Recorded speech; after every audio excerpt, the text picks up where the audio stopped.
आज ब्लॉग रे कौन अच्छी आपण मैंने तो थंबनेल देखिए जान सारी तो चलतु देरी नक ब्लॉग स्टार्ट करवा। माई एठी माछ भाजिया कढ़ाई तेल पकई देइछंती। एबे माछ छाणीबे आपण मैंने वीडियो रे रुहंतु आ फुल प्रोसेस माछ तरकारी देखंतु।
फाइनाली आमर एबे माछ तरकारी शेष हो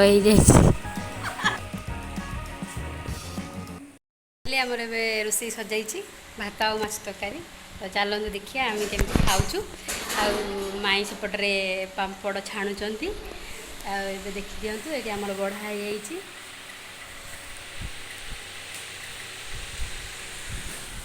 तो आपरे माई पापड़टा छाणिक आनला मु टोटाल रेसिपीटा आपण मानक देखी।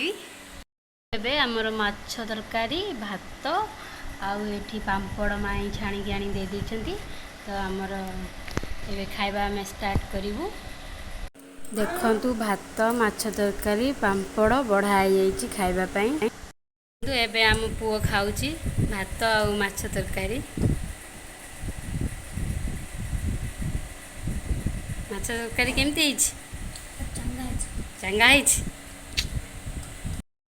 वीडियो ये पुणी देखा हम नेक्स्ट ब्लॉग रे। जदि आपण मानक आम वीडियो भल लगुच तो लाइक करेंगे, शेयर करेंगे, आम चैनल को सब्सक्राइब करेंगे। रोची बाय बाय।